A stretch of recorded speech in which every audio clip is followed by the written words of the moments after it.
Here's Dalton Varsho, who's getting into the swing of things recently. That's it there, and Varsho got a lot of it, and it's gone! Another home run for Dalton Varsho, and the Blue Jays take a 2-0 lead. 2 outs, top of the 5th, 2-0 Blue Jays. Juan Soto is at the plate. Gausman hasn't retired him yet today. Driven into center field and deep, going back Kiermaier, still back, and he's going to play it off the wall. Scoring easily is Cabrera. Soto will hustle into second with an RBI double. Yankees on the board. It's 2-1 Toronto. 2-1 Blue Jays, bottom 7. And Varsho leads off. So here's Dalton Varsho, and he gets one high in the air to right center field. It's gone! 2-homer game, Dalton Varsho. It's Varsho 3, and the Yankees 1. So here's Soto. He's 2 for 2 with a walk. Drove in a run with a double in the 5th. That's the Yankees' only run. Driven deep to right field. Springer turns, looks, see ya. Soto keeps doing it. It's 4-2 Toronto. This guy is unbelievable. And Eric Swanson is on, making his season debut for the Blue Jays, looking for a save. 4-2, Toronto leads. Drilled deep to left field. There it goes. See ya. A monster moonblast by Giancarlo Stanton, and the Yankees pull to within 1. My goodness.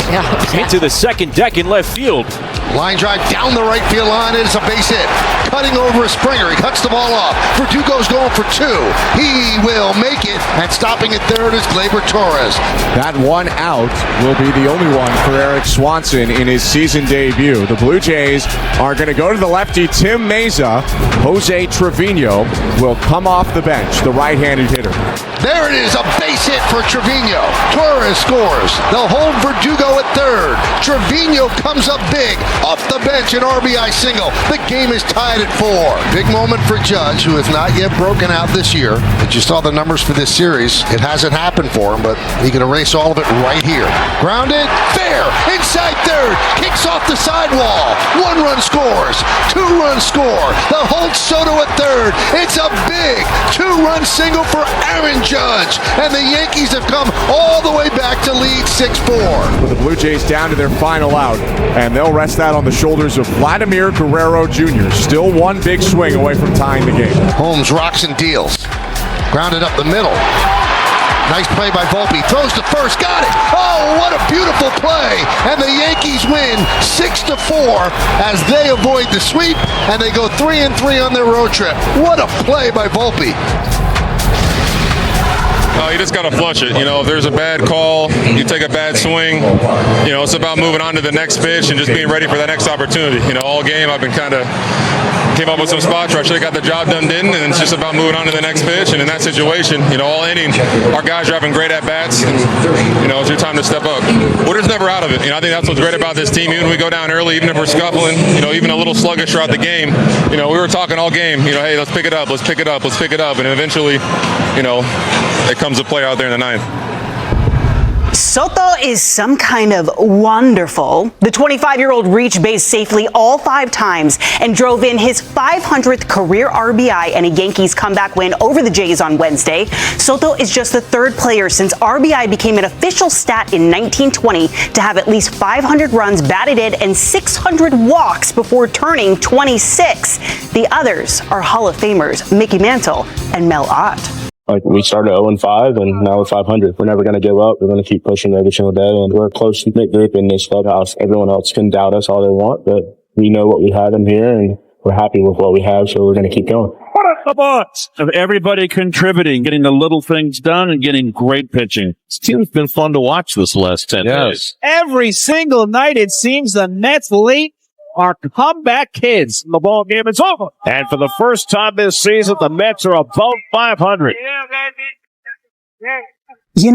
Despite what fans in Queens would have had you believe 2 weeks ago, the Mets are not the circus of Major League Baseball, and the Pennywise of the NL East is crawling out of the gutter. They floated to their 4th straight series victory after dropping their first 5 games to start the season, and the bullpen has held the red balloon with a 2.43 ERA with 50 strikeouts and just 1 homer over their last 9 games. Over that span as well, their defense has been scary good too, only committing 3 errors. The Mets look to prey on their latest victim, the Pirates at Citi Field, with a 4th straight victory. No score top three, but the Pirates threatening with a runner at third. Here is Brian Reynolds. Little squibber. This should do the trick, and it will. 1-0 Pirates. Reynolds, infield single to Lindor. It's an infield hit for the Bucks and an RBI for Reynolds. The Pirates start off on top 1-0 here in the third. High and away, ball 4. So Falters kind of kept the Mets at bay, but a leadoff walk for Zach Short sets the table for the top of the order. Marte gets one in the air to deep left center field. Back in the gap goes Joe near the wall, and I think it's a home run. The umpire signals home run. It's a 2-run homer for Starling Marte, and the Mets go in front 2-1. Zawinski made the leap, didn't get the glove on it, and it hit the railing just above his glove for Marte's third home run of the year, and it's 2-1 New York. And Marte has just turned it on. Wait, look at this. Now 2 away, and it's left to Tyrone Taylor. Taylor has hit the ball hard twice, lined out to the third baseman. On the ground toward the middle, base hit. And the score is Lindor. Right behind him is Alonso. Tyrone Taylor drives in a pair with a ground ball single, and the Mets now lead it 4-1. Big 2-out hit for Tyrone Taylor, his second hit of the day. So here's Bader with 2 out. Breaking ball hit deep to left field. If it's fair, it's gone, and it is a home run. Harrison Bader, he managed to keep it 6 or 8 feet to the fair side of the foul pole down the left field line, well beyond the Great Wall of Flushing. A 2-run homer for Bader. It is his first home run as a New York Met, and the Mets now lead it 6-1. Mets trying to sweep the Pirates. They're up 7-1. Bases loaded 2 out, 0-2 to Nimmo. And he slices one the other way for a base hit. That'll bring in McNeil. Right behind him is Alvarez. He'll score. Nimmo drives in a pair, and it's 9-1 New York. Alvarez batting .282. Jordan against lefties. Nobody with better numbers than Jordan with a minimum of 28 Bs. Jordan lofts this one. The big man hits one the other way for a home run, and the Astros in front 1-0. Marcell Ozuna coming up to the plate. He'll be followed by Orlando Arcia and Travis d'Arnaud, and he will hammer one to deep left field. He's going to go Texas two-stepping around the bags. That's a home run to tie the game. He's hit safely in 16 straight games. The 5th inning. Time for a little offense. What do you say? This ball is hit high and deep to center. Dubon is going back. Did Acuna get his first of the year? Yes! There it goes! Ronald Acuna. He's saying, finally, I did it! And Atlanta has the lead. We're tied at 2. Alvarez is at third. Bregman at first. Still only 1 out in the inning. 3 straight hits for the Astros. Tucker flied out to right in the first. Struck out swinging in the third. Tucker with a base hit to right field. Astros have the lead 3-2. Astros lead the Braves 4-2 as we start the 8th. Ryan Presley, the 4th pitcher for the Astros. Inflated ERA numbers. A lot of work to be done the rest of the season by these great pitchers. 2 very hard hit balls here in the inning for the Braves. Here's Olsen. Grounded at first, and it is booted by Abreu. Everybody's safe. It's 4-3. There's 1 away. Here's Orlando Arcia. Into center. Dubon will go back on it. This will tie the game, but a run nonetheless to tie it at 4. Presley pitching for the first time since Friday. Not sure if it was rust or what. Oh, big spot here for Ryan in this tie game. The Astros have not been able to work their formulaic equation the way they have hoped for it. But Presley giving up a couple of runs here in the inning. Ryan able to get through that inning with a strikeout of Kelnick. For the second time this year, the Astros go to extras. Orlando Arcia, who's had a good day. Ground ball, and it's through. Atlanta back in front. Thanks to a little more Orlando magic. Bottom of the 10th, Raisel Iglesias into the game. Jeremy Pena comes to the plate, looking to bring that tying run home. Pena grounds it to short. Orlando flips to second. Double play. Bring out the Brooms. Michael King is throwing an absolute gem. He struck out 8. Everything's working for him today. Hasn't been behind an account a whole lot. That number 34 on his back, a little bit of his delivery. Who does he remind me of? Roy Halladay is a guy that he studied an awful lot over the years, and tremendous pitcher to try and model your game after. Brewers have only had 2 runners reach base, both via the walk. Got him. It was the changeup, and he strikes Contreras out for the second time today. Bowers grounds it, a diving stop by Batten. King is there, and 2 away in the 7th. Getting dirty, flashing the leather. His 5th career start at first base, and he collects out number 2. Thomas at the plate. He has walked and struck out. to shallow right. There's number 1 in the hit column. So the no-hit bid comes to an end with 2 outs in the 7th inning. 15 in a row had been retired by Michael King. And of course, isn't this how baseball goes? All year long, Michael King just getting tremendous run support from the Padres and now having his best afternoon of the day. And the Padres still looking for their first run. Slow roller. Uribe. Bare hand. Throw to first. Got him! What a play from Abner! That was possibly the play of the game, and that'll put an end to the Padres' threat here in the 8th. And 1 away in the 8th. Officially now the longest start of Michael King's career. Terang shoots one to the left, a base hit. All right, there are your wheels. They're on. Well, you know he's going to try and steal second base. No doubt about that. It's down and away. He will steal the bag. First man in scoring position for Milwaukee. Got it. Chourio goes after the slider. What a day for Michael King. Took a no-hitter into the 7th. Strikes out 10, the longest start by a Padre pitcher in 2024. Wandy Peralta on as he faces Blake Perkins. Ground ball left side. It's through base hit. Here comes Terang. 1-0 Milwaukee. The run, of course, is charged to King, who will take about as tough luck a loss as you can have. But it'd be nice to steal this one today. And the Padres down to their last chance here in the 9th. Ha-Sung Kim is the batter. To left center. Perkins is there and makes the catch. Oh, what a game. An absolute gem by Michael King goes to waste.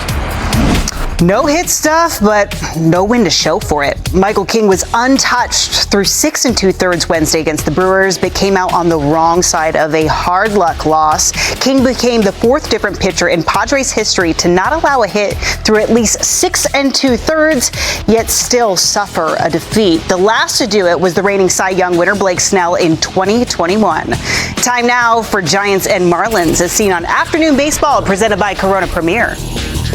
Leadoff single for the Giants here in the 2nd. Tyro Estrada now batting right-handed. Swings, grounds it sharply fair. And Soler will score without even a relay. Soler scoring all the way from first on the Tyro Estrada double. And the Giants take an early 1-0 lead. Well, we go to the bottom of the 6th inning. Heat and wind has been dealing here today for the Giants. 5 2/3 scoreless innings. They'll now face Brian De La Cruz. DLC hits it high in the air, deep to right field. Slater's going back onto the warning track. It's out of here. De La Cruz has tied it at 1. He is on some kind of a tear right now. He's got that $1 million smile, too. 5 straight games with an extra base hit, and he just tied the game. The Giants are poised to take the lead here in the 7th inning. The Giants have him on the corners with nobody out. The hitter will be Nick Ahmed. That's up the middle. Diving play by Arise to get 1 and to get 2. What a tremendous play, Luis Arise. 2 outs on the play, but the run does come in to score. The 8th inning now, 2-1 Giants. Giants would love to add to the lead here late. 2 on, 2 out. Matt Chapman 0 for 3 today.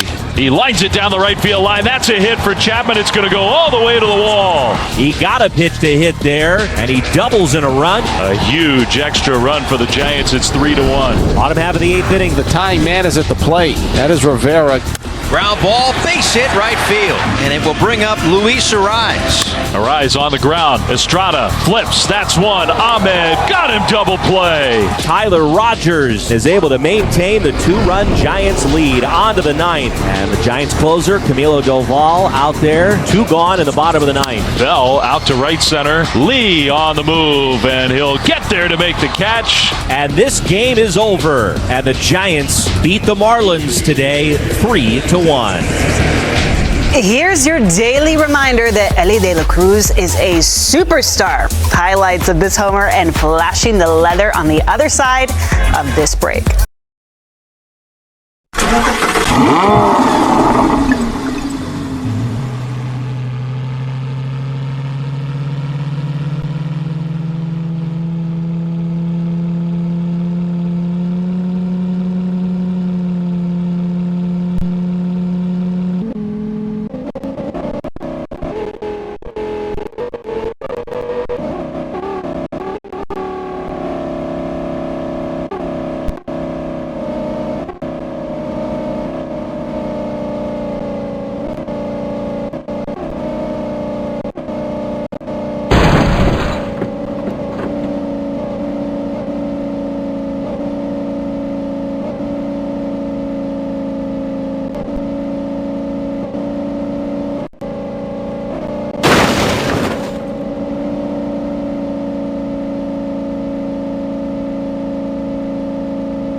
It has been processed normally.